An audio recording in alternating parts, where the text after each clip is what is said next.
everybody. Welcome to UGASports Live. My name is Radi Nabulsi. I'm joined by Dayne Young and, of course, Jim Donnan, the former Georgia Bulldogs head coach, the Hall of Fame coach, and our co-host on the Georgia Watch Along show, which we did crazy numbers last week. If you were watching the Georgia-Tennessee Tech game along with us, you saw Coach calling plays before they happened and giving us great insights, just like he did with the Clemson game, just like he will do again this Saturday against Georgia versus Clemson. Kentucky. So we will talk about the Kentucky game, and I want to throw it into reverse real quick to go back to that Tennessee Tech game and get Coach's overall thoughts.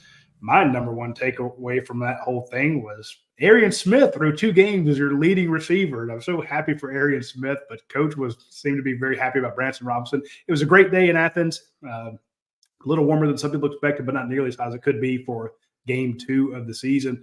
And Coach, the Georgia Bulldogs looked red hot out there, doing what they do. That's 3 games in a row. They've not given up a lot of points on defense. So give me your thoughts on the Georgia-Tennessee Tech game, and then we'll talk about some of the stars, and then we'll move on to Georgia-Kentucky.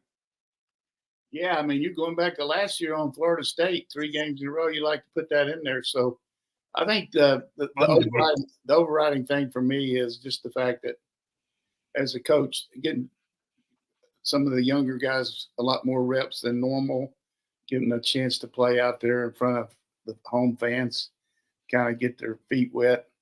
But just the overview of our team showed a lot of discipline, had a few penalties, but for the most part, spreading the wealth among receivers, getting a lot of defensive people out there to, get used to some of the systems. But it was obvious having Aguero back and having ETN starting the game, what our potential is. And certainly we're going to have to make that happen against a better opponent. But it's just pretty obvious that we got a very athletic team that can knows what to do, very disciplined, and our kicking game is outstanding too. So, we can go over this game to the Swallows, go back to Capistrano, but Tennessee Tech, I like the way that Coach did that last time out, like he was on NFL Network. He knew everybody in the country is waiting for him to make that last second decision whether to call timeout or not with 1 second to go. And he did it admirably. It was an outstanding job of getting that field goal. And you can always say he didn't get shut out in Sanford Stadium. I mean, he was saying so many nice things about Kirby Smart after that game. I thought he was applying for a job while he was there. Yeah, I mean, Bobby's a good guy. I mean, I told you before that I did some of his games at Old Dominion, and he really had a good team up there and had very competitive from the standpoint they went 1A a little sooner than maybe most people thought they would, and had a really good commitment from the faculty and the administration and the local Norfolk people up there, and just renovated the stadium and got it going good. But then all of a sudden they went on the back burner and made a coaching change, and a new guy there is doing a good job. Almost beat South Carolina, but Old Dominion to me is one of those jobs that just because, kind of like Dale over at Georgia State, because of all the population around Norfolk, you can just pick up a lot of so-called, I don't mean that they're fringe players, but in between guys that maybe could jump in and play on your level that like to play in front of the home crowd. So,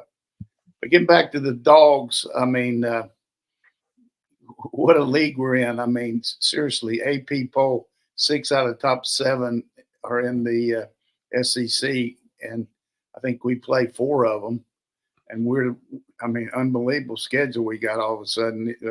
And I'm just telling you right now, Tennessee Vols, real deal with that quarterback. Defense a little better. Certainly they got to come play us and all that, but this guy is a special quarterback. I think there's 3 quarterbacks in the league, and maybe add Jackson Dart and maybe Nussmeier, but Ewers and Nico or Rico, whichever it is, up at Tennessee. And of course, I think Carson's the best, and maybe Milroe, but don't want to leave him out. But wow, what a schedule we got as far as ranked teams. I mean, and it just lets you know that if we do what we're supposed to, we'll be seeded 1. If we stub our toe and lose 1 or 2, I still think we're in just because who we're playing. Yeah, it's a ridiculous schedule. I thought Clemson would be tougher than they were. I thought Kentucky would be tougher than they were, but Kentucky got drilled by South Carolina last week. Again, not that will have any bearing on this week's game, other than making them very mad. But to get through that gauntlet, like you say, I mean, you play 4 of the top 6 teams in the nation, 3 of them on the road, and I think just going back this past week, Georgia looked. I mean, they're worried about playing Georgia because I know a lot of people kind of down on Branson Robinson after that Clemson game, but Coach, this past weekend he looked great again against Tennessee Tech, but he just looked different. And we didn't see Trevor Etienne until this week, and you've been telling us Trevor Etienne is the real deal. I like 2 of Georgia's running backs. I mean, we all last week was about Nate Frazier, but now we got a couple other guys to talk about. The biggest deal about that I feel like everybody is kind of like me. You make an instant impression.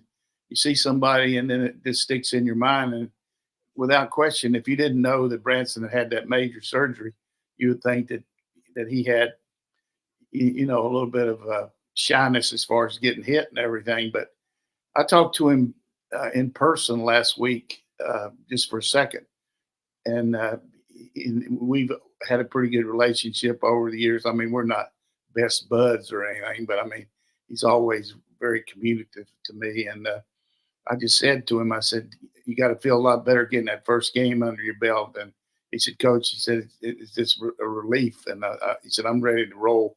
And I mean, just the way he said it was pretty obvious what he did last week. And it'll be good for him to be a guy to step in and give you a little bit different look than maybe Trevor. Trevor's can bounce out and do all those other things, but this guy can hammer you and make the pile move, kind of like Chauncey Bowens can do too.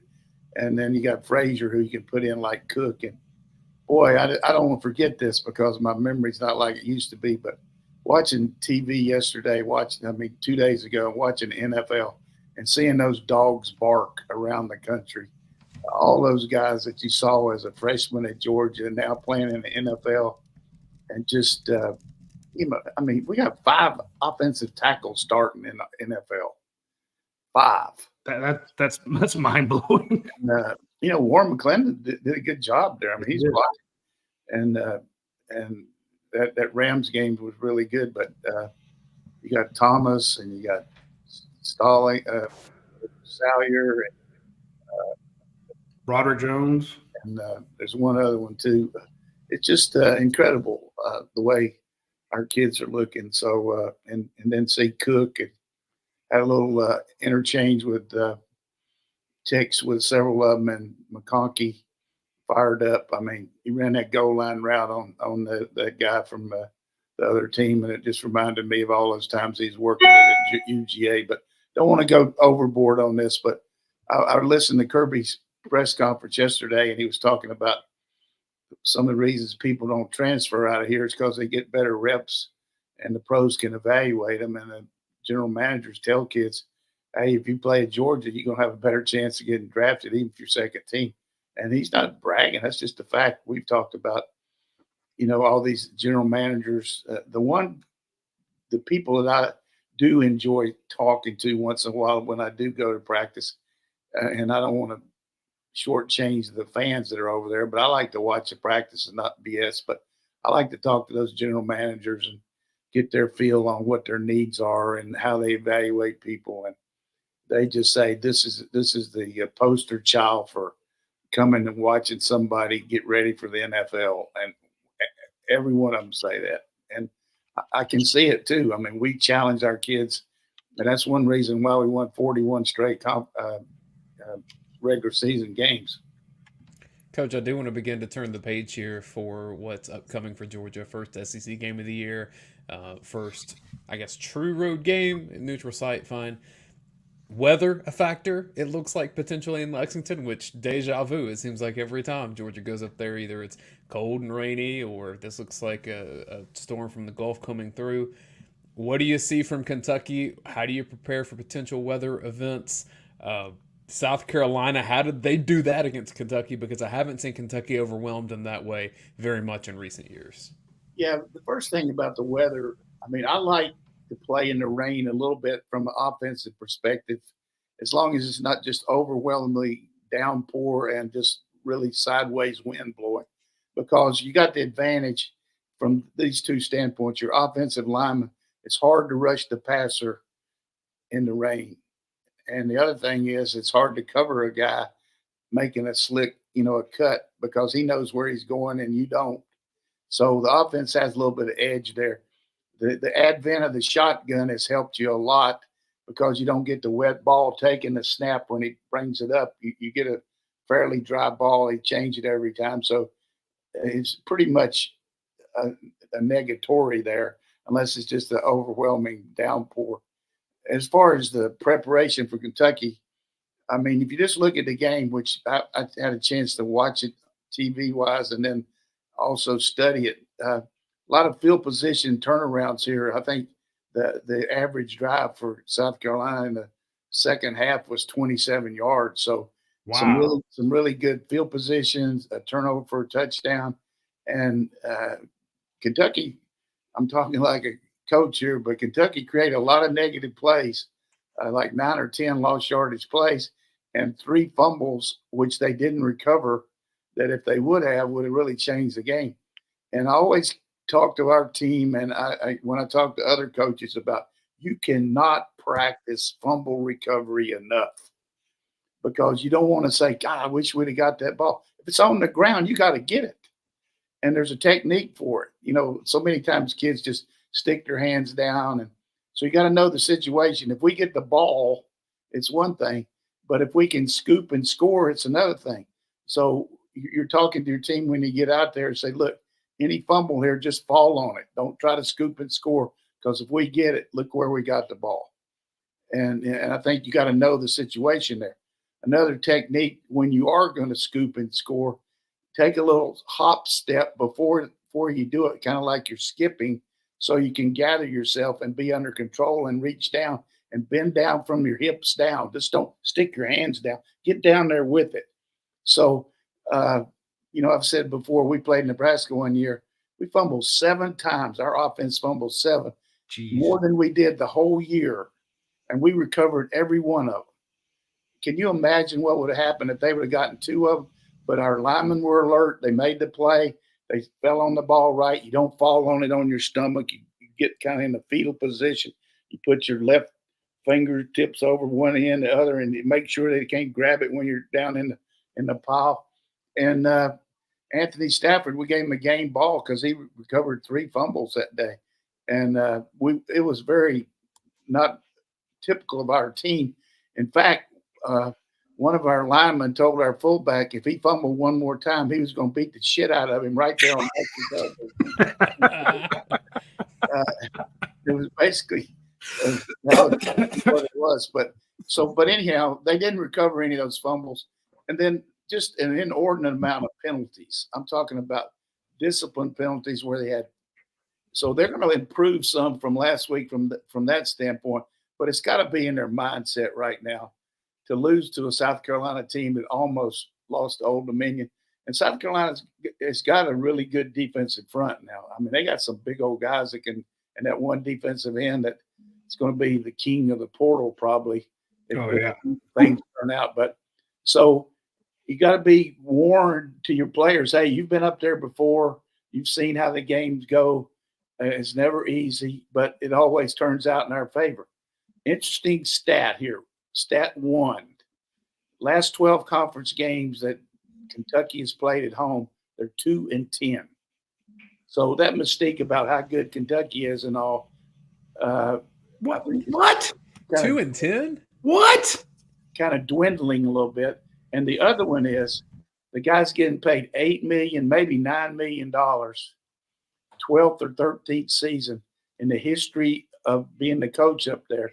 He's only beaten 2 teams that have a winning record in the SEC in all that time, and both of those teams were 5-3. So they're not as much of a threat to beat these good teams as you would think, but you just look at them and you see the guys that are drafted and you see the evolution of some of their defensive players. They just haven't been able to put it together, but I do feel like they got some good receivers. If they get that one back that hasn't played, that has a broken hand, he will help them. So it's not going to be a walk in the park for sure, but close games, he's had an unbelievable propensity for finding a way to lose them. And you are what your record is. I got a lot of respect for him. I know his brother a lot better than I do him, but that's unbelievable. 2-10. One of them was to Vandy 2 years ago up there when Vandy's running back did so good that he transferred to Kentucky last year and played for them. So that's my appraisal of the Kentucky Wildcats. One of the 2 wins was to Florida last year. So if you want to get a little shot at Florida, there you go. Well, here's the other thing that I really believe. When your coach and you're a player makes a push for another job, and then in the end, it looks like that the other place moves out on you, because it looked like Texas A&M was going to hire him, and then all the Aggie faithful kind of raised Cain about it, and it comes back and said that they're going to go on Elko. It has a kind of a tough effect on your own players. You know what I'm saying? I mean, yeah. There's got to be a little bit of thought there. And you just look at what happened to Minnesota when P.J. Fleck was getting ready to leave. They haven't been the same since. And I think even though he got Vandergriff, and I think Vandergriff just had a situation where he couldn't raise his arm the other day. I mean, terrible protection. And then you lose your sense of direction as far as play calling. They were in the game 10-6, and Stoops went for it on 4th and 1. I think it was on his end of the field, and they didn't make it. And South Carolina comes up and scores, and then they got a pick 6 and turned it around. And what it was able to do is give Shane Beamer a big win and also a big platform. Boy, has he gotten off on the press the last week or so. I mean, he's College Game Day's going there. I was stunned when I saw that. Yeah, I mean, that was another thing. No words out of my mouth. Stanford Steve and Reese Davis told me on Friday, hey, if Kentucky wins, we're going to be there for your Georgia game. So they not only lost the game, they lost game day, which I don't even remember it's ever been there except for basketball. And so let's just be scared to death of them and act like they're best team that's ever played and prepare and see what happens, because we've had some tight fits up there, that's for sure. Yeah, that last game in Kentucky, what was 16-6? I mean, it was a close run thing till the very end there, and one of the coldest games I've ever been to in my year doing this. It was awful. We asked Xavier Truss, what does he remember about the game? He's like, oh, well, it's got to be, we got to out-trench them, and it gets a little chippy, it's our line versus D-line. And they talked about how tough it is in the trenches, and it does feel that way. And Kirby talked about them like they're, the Buffalo Bills. And we got some defensive linemen now. Oh, yeah, Deion Walker is a monster. We got some in secondary's a little suspect, and O-line not very good at all. I mean, O-line. And I think since that quarterback that's playing for the Titans left, that's been their biggest nemesis. The quarterback O'Leary was okay last year, but every quarterback they've had since Levis has just had a hard time, moving around because the line's not very good in the running game this year so far. But I guess this guy that played for Brock in the fourth quarter, and Stoops said they didn't want to get Brock hurt, and it's more of a running type quarterback than although Brock can run, but so we got to be ready for both of them. Roddy, do you want some stats from that 2022 game, the 16-6 win? Yeah, minus 16 degrees, minus 37 with the wind chill. I mean, yeah. Tell me the stats, because I froze. Yeah. Stetson Bennett was 13 of 19 for 116 yards. He threw an interception. Kenny McIntosh, 19 carries for 143 yards and a touchdown. Dejan Edwards had 14 for 50 yards. Leading receiver was Don Blaylock, 2 catches, 38 yards. We played that game, though. We played it very close to the vest. Their offense couldn't move the ball at all. At the end, they got that one touchdown, but that game's in the past. I think we just got to understand that got to keep building and getting ready for not this game only, but also Alabama. And I came away Saturday very impressed with Texas. Maybe it's more disappointed in Michigan, but we were expecting that. But I knew Texas would have good quarterback play and all that, but I was impressed with their physicality too. I mean, they got a good line of scrimmage both ways, and we're going to have our match against them and against we'll see. Ole Miss hasn't played. They played Furman and Middle Tennessee, and I think they play Wake Forest this week. I asked Kirby about Deion Walker, that interior defensive lineman for Kentucky, and he goes, yeah, he's just a wrecking ball. He can wreck any play. That's going to be interesting to see him against Jared Wilson, Georgia's center. That's going to be a game within a game right there, because I thought there were rumors that he might transfer, and I thought that was a guy who could name his price in the transfer portal because he's a superstar, and maybe he did, but he's at Kentucky this year. I respect going to Kentucky because every time I go up there, I see how close these games are. I'm shocked at the 2-10 thing, though. It just feels like they're always much closer than that. And everyone, I don't say they have newfound respect for Kentucky, but they talk about, how Stoops is done. Tonight they're going to fact check all these. Check me on that, Dayne, and see if that's not right. Last couple. Oh, I'm not doubting it. It's tough to go back to their signature win, though. It's like when did they really knock off a big name team? Georgia would be it. And if you look ahead to that Alabama game, they will knock your lights out. So it's going to be a tough game. I respect what they do up there, as Kirby says, but it does get chippy. It's a tough place to play. I know people think of them as a basketball school, but if you actually go to that game and you hear what it's like in that stadium, that place is sideways. They actually, when Kroger, they named it Kroger Field or something, and they kind of streamlined some of the seating there for more, for the boosters and all, maybe more boxes and all, maybe not as many seats, but got a good athletic director, Mitch Barnhart. It's been there a long time, and they've done extremely well in some of the other sports too. You look at the way their tennis team and volleyball team and which a lot of people don't care about that, but I do feel like it's that they've got an overall program now that has really started to make its move in the SEC. And they made that move where Calipari left and got the new guy in there, and we'll see. I didn't realize that Coach Fox, friend of mine, a friend of all of us here, has gone there as an assistant coach at Kentucky, so he's helping them out too. So he knows the league, and I think the guy Pope actually coached here for him at one time at Georgia. Wow. I was just surprised when I watched the Kentucky-South Carolina game, Coach, that Kentucky's offensive line was as porous and inefficient as it was, because that's been one of the hallmarks of Stoops' teams there, is a really good physical offensive line. Yeah, I think that's what's hurt them, like I said, since Levis the last couple of years, and they've had a kind of a revolving door with coordinators and O-line coaches. The guy that's back left a couple of years ago to go to Alabama, and I understand from Muschamp and Bobo, he coached with Muschamp at South Carolina, that he's a really good coach. So, but they just don't look very coordinated in their line as far as movement and all. Just too many guys. It's one thing to get beaten head up, you know what I mean? Physically, but when you got guys running through the seams and running it around untouched, something's wrong.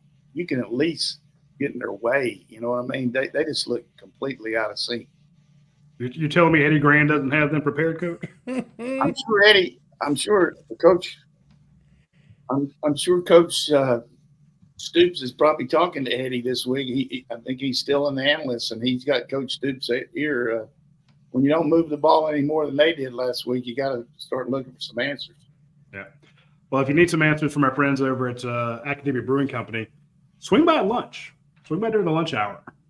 They are back to doing lunch. They had taken a little time off for doing that, and right now they're back. They're starting. Today's the 10th. Starting today.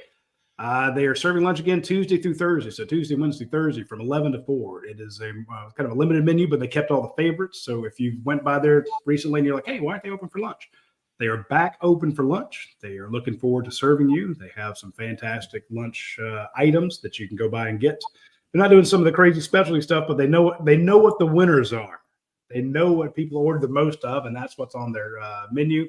So swing by our friends at Academic Brewing Company and jump on it. Of course, we mentioned last week they have the tailgate specials, all the 6-pack of beer and all the wings, or the 12 packs of beer, the cases of beer, and their fantastic wings. So check with our friends at Academia Brewing Company. You will be glad that you did so. While you're on that side of town, you can swing by Athens Ford and get a new Ford vehicle. They have some fantastic specials right now, like the 2024 Ford Bronco and all the Bronco sports models, up to $7,000 off MSRP or 3.9% financing for qualified buyers. If you want a 2024 Ford Explorer, which I've seen the inside of one of those recently. They're amazing. The vehicle itself is great, but the bells and whistles on the inside of the Ford Explorer are nuts. $8,000 off MSRP or 2.9% financing for 60 months for qualified buyers. So if you want a Ford Explorer and you want a very low monthly payments on it, hey, get it for 2.9%. The Ford Escape is under $25,000, and you get up to $9,000 off any 2024 Ford Edge, all models. So check out our friends at Athens Ford. Huge supporters of this show, huge supporters of the UGA Sports website, and big supporters of the UGA Sports Watch Along. Join us this Saturday for the Georgia-Kentucky game, sponsored by AthensFord.com. Coach, I think I have a little nugget that may make your mouth water here, because my co-host on Film Don't Lie, Brent Rollins, sent me a text this morning. He does some special teams analysis for Pro Football Focus, and he checked out Kentucky special teams, and he said, you might want to tell Coach Georgia can block a punt against Kentucky. Okay, I'm sure that we'll translate that to him, but I know that our coaches have figured a plan, but certainly that makes me feel good. I love block punts. I love it. If you get a punt blocked in the game, your chances of winning the game go down to about 5%. Really? That's another nugget for you. Is that just because the field position's flipped or momentum, or just what's... because of the fact that it's a gift. I mean, a guy blocks a punt for a touchdown, and you can't make that up. I mean, especially with the clock. The clock now is a factor. Also, of note, because you've been calling us out for 2 years, you talked about Anthony Evans, Coach. He's got 8 punt returns through 2 games for 85 yards. That's basically almost 11 yards per return. So every time you punt it to Anthony Evans, just about, you're getting another first down. Big timer. I'm talking about he's among the elite in the country. And you got an elite punter, elite place kicker, elite. We're good there in the special teams. I mean, and these kids really fight for playing time on it. I mean, it's a big deal to be on it, because the way Kirby looks at it, and if you look at his MO over the years, if you earn that right and show that you can produce in that kind of critical situation, then he's going to let you go in some in the games, even though maybe, if the first team guy's doing well, but it's not taking much of a risk because the guy's proven he's capable of, although it's a different type scenarios as far as what you're asked to do. But I think that's really paid off well for him. And I see guys playing around like Tyreek Stevenson, good player for us, recruited highly out of the Miami area, was the star position, the nickel guy, and felt like he could play more at corner at Miami. So he transferred to Miami, and they played him at corner. So you see him in the game on Sunday playing for the Chicago Bears. What's he playing? Star. Intercepts a pass and takes it for a touchdown. And just goes to show you should have listened to Kirby. Yeah, hey, fair. Kirby also said, when people were questioning Arian Smith, and through 2 games, he's Georgia's leading receiver. He had a 50-yard touchdown this past Saturday. I like Georgia's chances of scoring a special teams touchdown against Kentucky. It just felt like every time that Georgia had not scored one all year, whenever they faced Kentucky, they would get a punt return or kick return for a TD. I remember a lot of them up there. But I'm thinking if he could be unleashed against this Kentucky team, and Carson Beck ever hits him in stride, Here's the thing about that too. I knew that you were going to say that or somebody. This is what I say. I'd a whole lot rather throw an Archie Annie and he'd have to wait for it than for him to overthrow it. And Yeah. I think that's where you got to be careful that Carson's trying to eliminate the overthrows, which he had some of them last year, no question about it. So he took the guy wide open and put more air under, and he had to wait a little bit. But that result to me is a lot better than what that was a beautiful overthrow. Fair. So I think what he did was take the obvious catch, just like we saw Bell, and for the people on the watch along, the fact that he cradled that ball like you're supposed to when you go to a sliding position and use your pads and use your bank board there, both your elbows and your thumbs out, and use that whole body to bring it in. And I don't get to coach anymore, so I'm coaching y'all on this show. It helps. I love that bank board there. Now, if you're just catching a routine pass when you're standing up, if the ball's above your waist, you want to catch it with your thumbs in. And if it's below the waist, thumbs out. So that's the way you look at it. Aaron's catching it every which way. I'd like the fact that I was expecting Dominic Lovett to be the leading receiver, then Dylan Bell, but Aaron Smith is it. But you pointed out in the watch along, all the starters now have a touchdown, and I think they threw the ball to 13 different people last week, 9 prior to that. This is an offense coach that just feels like, and I go back to what the post game comments, it feels like everybody on this team's a weapon. I'm not trying to overhype them, but I'm just saying it's tough to go in and I can name like 4 players at Kentucky right now. When you look at Georgia, it's like, well, okay, we got the X and the Y covered, but that Z guy, we don't have anybody for him. It just feels like no matter what you do, Georgia has a way to gash you. Yeah, I really believe that Coach Bobo and the staff, they certainly got a call sheet that you utilize that has a certain down and distance and all that, but in certain plays that are called must run, which include passes and runs, that no matter what, we're going to run it because this is our best players getting the ball. And then you got your best players that what if they're not getting the ball, how we're going to get it to them, because you don't want to go in there on Sunday morning and say, well, they double covered him and we couldn't get him the ball. That's baloney. You got to find some creative ways, either motion, line him up certain places, shift him. But those are on the other side. If everything's normal, we're just going to get our progressions and read it and throw to the open guy. But if you've gone through a couple series and you're not getting the ball to a certain guy, this is the way we're going to do it. And I really like the way we're spreading the wealth, so to speak, but it's easier to do against an opponent like that. But it's also good for morale. There's nothing worse than go through a game and practice all week and know that you need not only catch one, but then get a target, So I think they're being careful to maybe work everybody in, but it's the same thing defensively trying to stop us, though.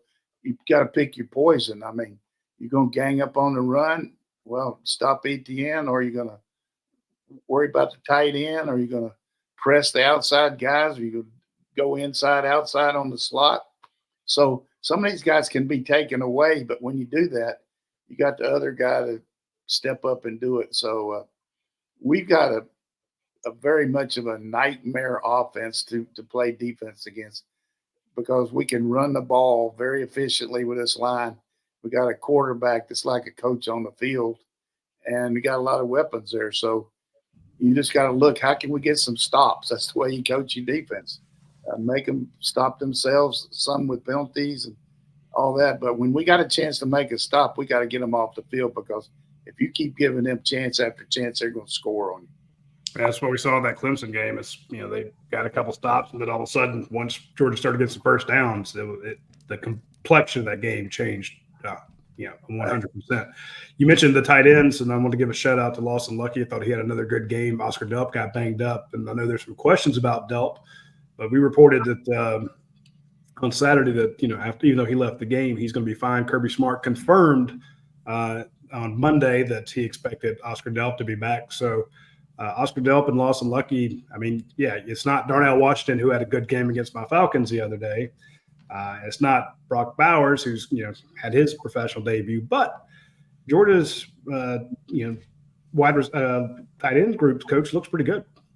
Yeah, and I think in the Delp situation, anytime you hurt your ankle, it's a worrisome thing, particularly when you're trying to move as much as a tight end does. So it's not like he's going to be totally incapacitated, but he might not be full speed, but I think they're going to work him this week and use him as necessary. But it's nothing like what happened to Lucky last year that had to have tightrope surgery, or like Michael, who really they're being very careful with him, and I don't blame him. And the reason I think is because the impending open date gives you actually 2 more weeks that you normally wouldn't have if you really had to get him ready. You know what I'm saying? So in this case, you had an easier game with Tennessee Tech. If he's ready this week, they certainly use him, but I'd be for making sure he's ready for Bama myself. I agree. I guess tomorrow we'll get the first injury report from Georgia. Yeah, that's going to be interesting. Is Chip Towers putting that out? No, excuse me. Trusting Chip on that. I like Chip. I don't know. That's a tough deal for everybody. I mean, he can't be right. But, interesting enough, the crew for our game is going to be the same one for Clemson. So we're going to have Sean McDonough and Greg McElroy and Molly McGrath doing this game. And they did Kentucky game last week. So they know both teams pretty well. Are they just going to stay in town? I don't know that. I'm just you think I got – hey, Sean, what do you have for dinner tonight? Hey, I know y'all are close. Yeah, but he did tell me they were doing the game, though. See, again, he didn't call to tell me, so you obviously knew ahead of everybody else. He said you got an unlisted phone, though. This is true. Coach, true. I did want to run a couple just national scores by you and get reactions to some of the things that happened in college football. Notre Dame losing 16-14. This is a string of seasons with just losses that seem inconceivable. Yeah, I just think my take on that, and certainly everybody's got an opinion, I didn't think that win over A&M was that great, except that they did win on the road in a tough environment. A&M has got some major issues. I mean, they got their offense stinks. I mean, that's just the way it's terrible. Defense against the run's not good. So, but certainly everybody wants Notre Dame to be in the national picture and blah, blah, blah, and blah, blah, blah. But inexplicably, they've lost 2 home games. And one of them was to my old team, Marshall, a couple years ago, that you just can't lose at Notre Dame. I mean, you just can't lose to those teams.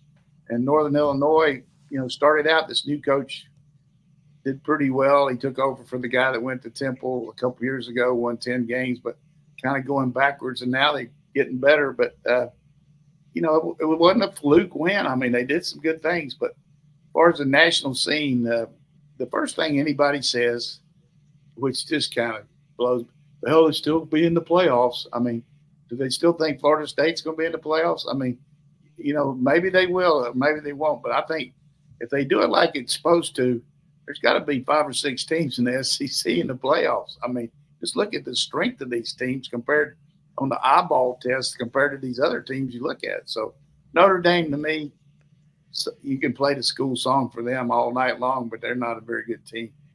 Alabama beat South Florida 42-16, but that was not indicative of how close that game was. I give that guy at South Florida a lot of credit. He's has come in there for after being the coordinator for Coach Heupel up at Tennessee, and they run the same offense, and they gave Alabama some trouble. And the one thing, and it's easy to sit around and compare and everything, but to me, if you just look at Alabama on the sideline compared to a Nick Saban or Kirby Smart team, the way those kids get in front of the cameras and the way they're got their jerseys all flip around and all that, they just don't seem to have the same kind of fear of God in them about, the coach jumping fast. I mean, you know how it is here. You can't – I mean, and that's good because Kirby expects that, and so did Nick. I don't see that from Alabama. And certainly there might be a way that they could be kind of less less like that and still win. But to me, they just don't seem to have near the kind of just the the aura of Alabama. Maybe they'll show it this next week against Wisconsin going up there. Wisconsin's picked up a transfer quarterback, and from Miami, Tyler Van Dyke. We'll see how he does, but tough place to play at Wisconsin now. I'm telling you. You went to a game there. It's loud and Sleepy Floyd. Why do we bring that up? Because Sleepy Floyd dropped 2 punts for me against them, and we ended up losing to Wisconsin up there. But I wish we hadn't started talking about that. Because I'll distract you. Way to go, Dane. I'll distract you the whole show. We played them so good and had them cold scouted, and our offense was just ripping them. And Sleepy dropped 2 punts and gave them 2 touchdowns, and they ended up upsetting us. And but I did get to meet Crazy Legs Hirsch, Elroy, Crazy Legs Hirsch, the great Wisconsin guy that played for them and also for the Rams. And you just never have a guy named Crazy Legs very often, but I got to meet him up there. Oregon beats Boise State 37-34. 2 squeaker wins for Oregon so far. Yeah, I mean they played 2 teams from Idaho here, and both of them have done pretty well. That running back for Boise that went crazy against Georgia Southern and did the same thing last week. I think he's gotten almost over 200 yards both games. I mean, he's going to be in a Heisman Trophy thing if he keeps it. But Dirk Cutter, who used to be the coach for Tampa Bay, went out there to Boise because his family was out there, and he retired. And then the coach got fired last year, and they asked Dirk to come in and take over the offense, and he did. And they just went on a run, and now he's still coaching. So, but Boise really got after him. I just think it's kind of a deal for them. They can throw the ball all over the lot, but they can't run the ball at all. I've watched Oregon a couple of times on tape, and they got to get it rolling. They got some tough games. I think they play Ohio State at home and play, these different road games. But I hope you're going to ask me about Auburn and Cal, but maybe not. I was going to sneak in with a trio and let you pick if you want to talk about that, if you want to talk about Arkansas gaining 648 yards and losing, or if you want to talk about Fran Brown getting a big win in the ACC over Georgia congratulations to Fran. Tech, we got a lot of respect for him, but might have been reading their press clippings a little bit. But Fran did a really good job in the portal and getting this McCord kid. I mean, any way you look at it, he only lost 1 game as a starter. And he just torched the Tech secondary. And then, of course, inexplicably, I don't know how they lost that game with 600 and some yards against the Cowboys, but they did. And got into overtime, and both teams missed a field goal in the first overtime, which would have won it for it. And then Cowboys won. But this Auburn team, that Mendoza kid from Cal, 18 out of 20 in the first half, and outstanding quarterback, 6'5", 220. He's going to probably be in the portal. I'm just telling you, be on the lookout for him. And they got to play some tough games. They not only played at Auburn, they got to come back and play at Florida State. I mean, I don't know how many miles they're going to log this year, but Cal and Stanford, they're going to be going back and forth across the country in the ACC. But keep your eyes and ears on Alex Mendoza. I mean, what a player! And I mean, Auburn was everybody's hot pick last week. Everybody wants Auburn to be better than they are. The guy hasn't thrown for over 165 yards against any Division I team except maybe one, and they keep hoping he's going to do it, but. And I noticed a tweet by Dayne this morning that Coach Free said that they made one mistake in coaching, but the rest of them were on the players. Is that what he said? That's what he said. Well, even if it is, you don't say that, but maybe that's out of context. But he's a good coach, but, at the same time, what you did at Liberty and what you did at Ole Miss, I mean, this is your second year, man. You got to get it rolling. No, there's no excuse for saying you don't have enough talent yet. 2 years in, especially with the portal, right. and especially against Cal. I told you about the time I did a game out there at Cal. I'm going to say it again. I asked my producer for a parking pass, and he said, "You don't need one," because I'm used to going where I don't mind walking. And he said, "Hey, you won't need one. You won't have any trouble parking." I said, "Seriously?" So he said, "Yeah, you can come 45 minutes before you're supposed to be here, and you can still park." So I drove up there, and I'm telling you, I wasn't like having preferred parking at Stanford Stadium. I mean, and these people out there smoking weed, they're up there hanging out of the trees. I mean, what a relaxed atmosphere. I've never seen anything like it. So I just drove right up to the stadium, not many people tailgating. I mean, it was just way out Willie, man. It was unreal. But maybe it's changed a little bit, but I certainly got the Cal Berkeley effect. The Schadenfreude over that win for Cal has been quite hilarious. Watching the Cal folks, watching them troll the Auburn people. They should have won last year against them. They had them beat last year. Yeah, it's just been hilarious. And okay, now all you Auburn folks, you better declare your pronouns right now. They've gone just absolutely political on them. It's been hilarious. It's been a joy. Coach, did you see the list that I tweeted out of teams that Auburn has lost to since the pandemic? I was at the doctor this morning. I just read early, and then after that, I was out. Who all they lost to? I know they lost to New Mexico State. Yeah, South Carolina, Northwestern, Penn State, Mississippi State, South Carolina again, Houston, Penn State again, Arkansas, Mississippi State again, New Mexico State, Maryland, Cal, and 0-8 versus Alabama and Georgia. Not good. Matter of fact, it's terrible. That's rough. Under third coach since then too, right? Yeah. The only good news for Auburn is that there's a Yurpai not far from there. Yeah. That's the only good news. And it's Tuesday, so if the folks down there want to put in their order, they can get double points on the Yurpai app and get free pizzas and free breadsticks and free drinks and free gelatos. Heck, might be one of their half birthdays and then get a free ice cream. So there's also the all-new brick oven cheesesteak. That one I have not tried yet, but we did have pizza from there the other day. It was fantastic. We also had their lemon pepper wings. Very good. Our friends at Yurpai, although the founders are Georgia fans, they have locations all over the Southeast. So whatever school to which you pledge your loyalty, there is more than likely a Yurpai nearby. You can swing by, grab a Yurpai, order it ahead. Have it custom made exactly the way you like it. You'll be very glad that you did. Don't take my word for it. Just look at the Yelp reviews. They're all through the roof. Folks love Yurpai, and that's why they keep expanding. So check them out when you get a chance. Also, if you're thinking about expanding and you don't want to do a Yurpai franchise, which, hey, that's on you. I would want one because I know that it's like printing money. But if you're looking to diversify, or if you're looking to leave the corporate rat race and gain control of your income and schedule, you want unlimited PTO, your own ability to create income and wealth. Let Andy Luedecke at myperfectfranchise.net guide you through a comprehensive franchise valuation. He has tons of franchise and business ownership experience.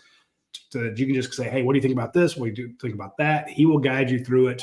So if you hate your job or don't like your boss or don't like your pay, reach out to Andy Luedecke and he can make all that go away. myperfectfranchise.net. We're going to wrap the show with questions from UGAsports.com, YouTube, and Facebook. Let's start with Billy Zane.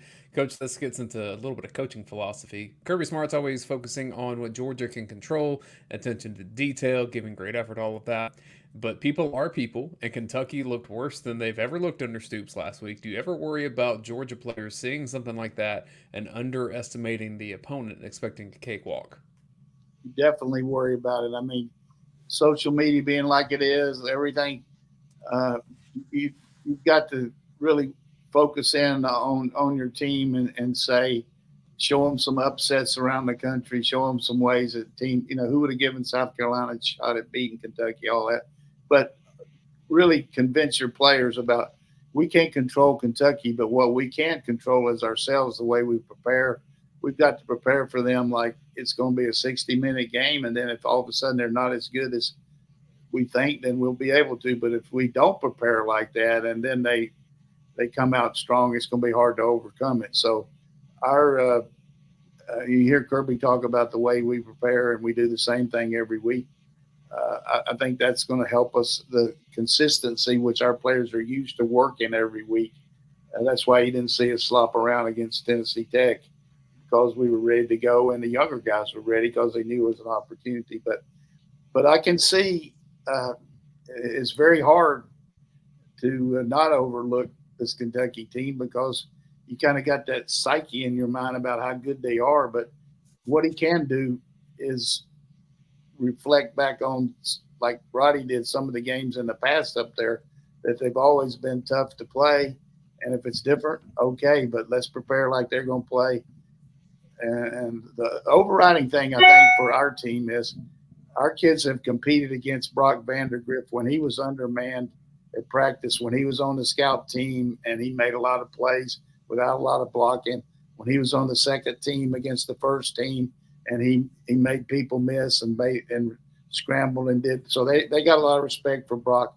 Plus they know what Dumas Johnson can do on defense, a starter for us, the way he has been trained and what he's capable of as far as leadership and preparation and all that. So it's kind of like Attila the Hun.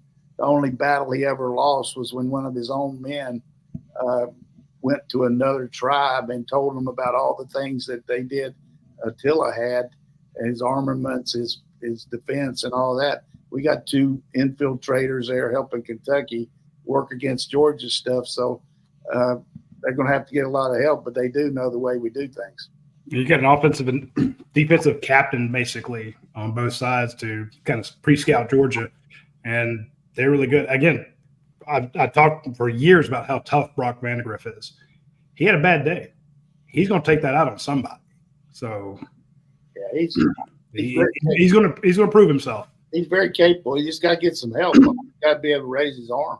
Yeah, I mean, if he has, I think that's one of the best receiving groups in the SEC, Coach. I think it's a good move by Stoops pulling him too, because all he could do was just add fuel to the fire and go even worse and maybe get hurt. So, although the kid came in and did a pretty good job, I look for him to have, what else are you going to do? I mean, you're going to go out there and play. You want to prove that you can that you're capable of going against these guys. You know that you can because you've done it. He's done it for 3 years. Yep. So he's thrown on these corners. He knows which ones like to jump routes, and he knows which ones maybe some of their weaknesses and all that. But got to get a supporting cast to help them. If they get this back, who I don't know, he had a broken arm or something, that would definitely help them. Related question from Stick Dees. Coach, some people have said that Hugh Freeze overlooked New Mexico State last year preparing for Alabama. Others say that Mark Stoops may have overlooked South Carolina in preparation for Georgia. Is that a real thing, overlooking for a next game? I think sometimes people might do that subconsciously, but realistically, the way these other teams are nowadays, particularly when you look at New Mexico State on film last year, I mean, they were a bowl team. And you're struggling to get your program going, you can't overlook anybody. But definitely they didn't look like they were ready for them. But then the next week, go to the last play and almost beat Alabama. Now, as far as Kentucky, I think Kentucky probably got a little shell-shocked thinking that they might be better than they are and didn't realize how good South Carolina's D-line was. But whether they overlooked them, I can't really say. But they definitely didn't do a good job of preparing for their pressure, because 10 or 11 lost yardage plays is too many. You talk about infiltration from other programs. Savannah Dog has this question. Apparently on College Game Day, Nick Saban said something about Carson Beck and that his kryptonite is making him never be able to set his feet using tons of pressure. He says, since I'm sure Saban will point that out to Kalen DeBoer in 2 weeks, how does Georgia combat that strategy? Well, come on, Nick. That's a real good point. I mean, what quarterback can't throw when but, Nick's doing a good job of reading that stuff off the computer and saying the stuff, and he does a good job. I mean, he knows football, and it's a great addition. But Carson, to me, the biggest improvement he's made is since he's gotten here is tucking the ball and taking the play. He had so much confidence in his arm strength and his accuracy that he would hold on to the ball. But now he's moving in the pocket. Coach Bobo and Coach Gummy work him hard on foot movement and all. And it's, anybody's not going to throw as good when they're not, don't have their feet planted. But talking about that, how about Rogers last night? What a thrower he is. I mean, they need some more help, but this guy can really – it just amazed me how good he can throw. But I think until somebody proves it, though, I think our protection is going to be among the best we've had here with this veteran O-line, a great running back, and 2 tight ends, maybe 3 that can do some help in the protection but also get out. We haven't even shown any of our screens yet. You want to start rushing us, you better be careful about a screen to ETN. He'll be running all the way to the stables up there. This question from a high school classmate of mine, Yusef Smith, says, what do you guys think of – a woman? Yusef is a man. Okay. Yeah. Says, what do you guys think about second-string quarterback Gunnar Stockton? I still think he has a lot to improve on. Yeah, I mean – it's good to see Gunnar go in there and be able to use the game plan and not just hand off and run the clock out. I mean, he's got certain strengths that you don't see in a game because there's no need for Kirby or Bobo to show him. If a team is not ready for him, he can really hurt you on the zone read. He can really hurt you on the nakeds and the bootleg.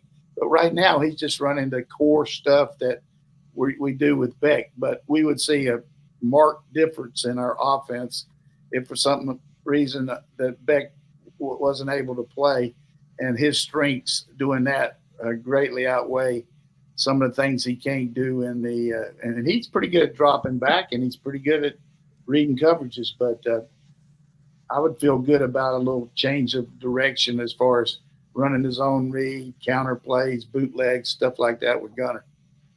Coach Yusef and I did Model United Nations together at East Lawrence High School, so he'd have some stories about going to New York City, and I was the European Union's High Representative on the United Nations Summit of Middle East Peace. You went to New York out of high school, eh?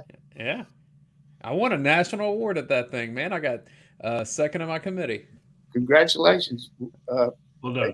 They took a group of our guys and girls from my high school to New York, and we had this one guy that was just a smart ass, thought he knew everything. And they went in this restaurant, and he told the guy that he wanted a bourbon for bourbon.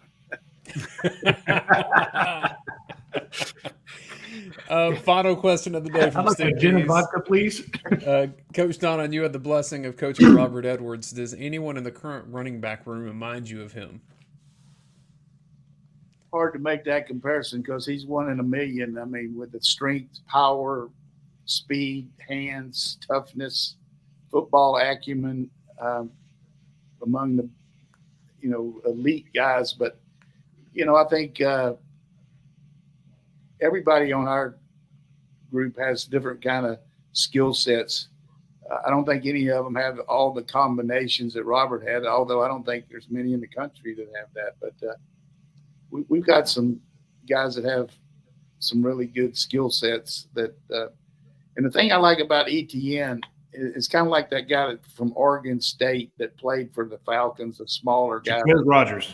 Yeah, would get behind the line and you can't really see him, and he can just go off of truss and on one side or green on the other, and then he makes a quick move and he just pulls your pants down in front of everybody. I mean, that's what we used to call it when you just get embarrassed. You just get your pants pulled down. He can do it, man. That guy's got quick feet. I feel good because when I first saw him, just size-wise, after seeing Branson Robinson, Radi Robinson, all those guys, I'm like, well, he's not that big. But then neither was Jaquez Rogers. Said that first day of practice. And now you compared him, so I'm like, yes. He's thick. He's thick, though. He's got good. Yeah. One thing, just to look at our team when they span them on the sideline, and there's a few guys that, some of the walk-ons aren't as developed, but just look at the physical guns and the breakdown. You just don't see many guys on our team with big boilers hanging over their bellies out there, or you just see guys that are really cut and their arms are, developed, very athletic looking team. Now you don't see any of those 378 pounders out there. It's they're svelte. They look good, and that's a good word for it. Kind of like you.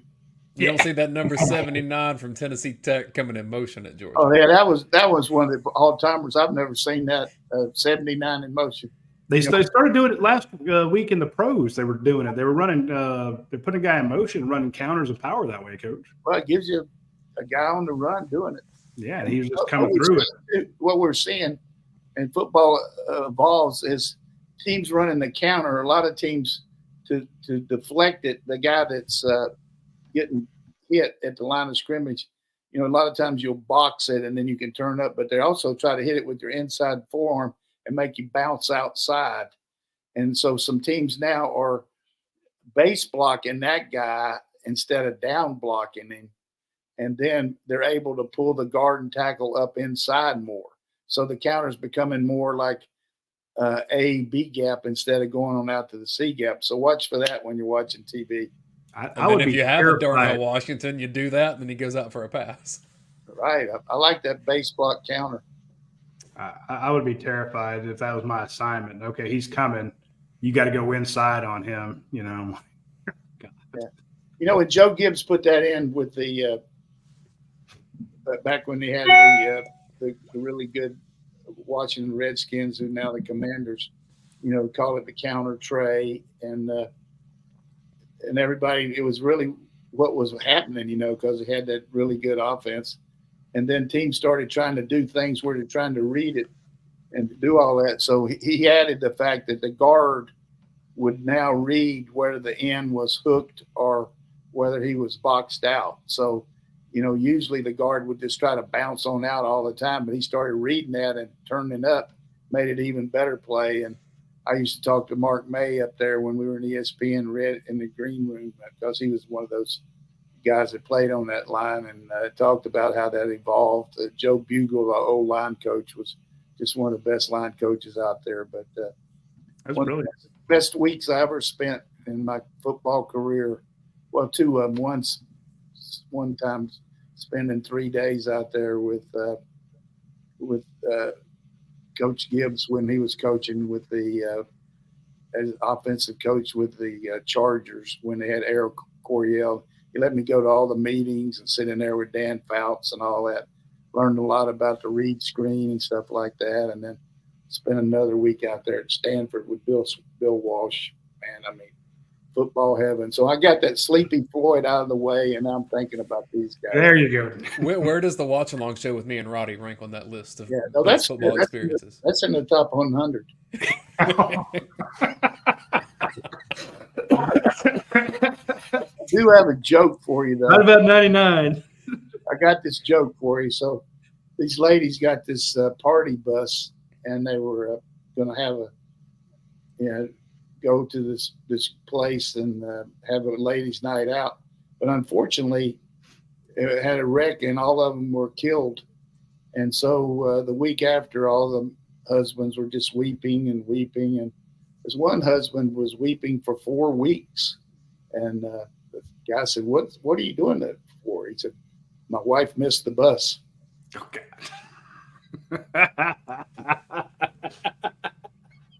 We're going to get letters. Hey, you got to tell a few jokes, but I'm just telling you about the dogs. I mean, we got 3 months of this stuff right here, and relish it. I mean, this has got to be 41 in a row and counting, and only lost 2 games to Alabama. But let me just tell you, this team is special. I mean, and might not win every game, but boy, it's going to be exciting. You got good kicking game.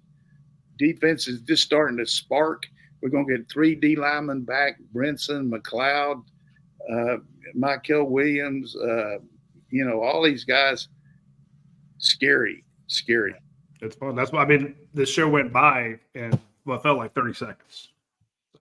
I enjoyed it, and I appreciate. I know you were at the doctor this morning, Coach. I appreciate you making time to be with us. And I'm just thankful I got good doctors. I hope that this wise man changes. So I've made a few changes here in my protocol. Hope it's going to work for me. Wow. Hadn't affected my brain yet. I don't have much of a brain, but I still got a little recall there. But my moving around is not real good right now. That's okay. You don't need to dunk a basketball. Just give us the insights on the team like you always do. Yeah, well, I've never have been able to dunk it. I could touch the net, but. All right, folks, that's all the time we have for this week's show. We will see you Saturday for the Georgia Watch Along. Be sure to tune in then. And ideally, if everything works according to plan tomorrow night, Coach Donnan and I will have a show behind the YouTube paywall. You can get a membership at UGASports.com, the dog event. Is that this week? Yeah, if you want to do it tomorrow. Oh, hey, let's go for it. Yeah. So it's if you're on the YouTube channel, there's a premium area where you can go in and actually watch the show. And Coach Don and I will be talking a bunch of stuff tomorrow night. It is not for general consumption. This is kind of some insider stuff. We'll be talking about that. It's not stuff that we want our the opposition to hear. So we'll be talking about that tomorrow night. Join us ideally at 8:00 on Wednesday, and we'll see you then. Take care.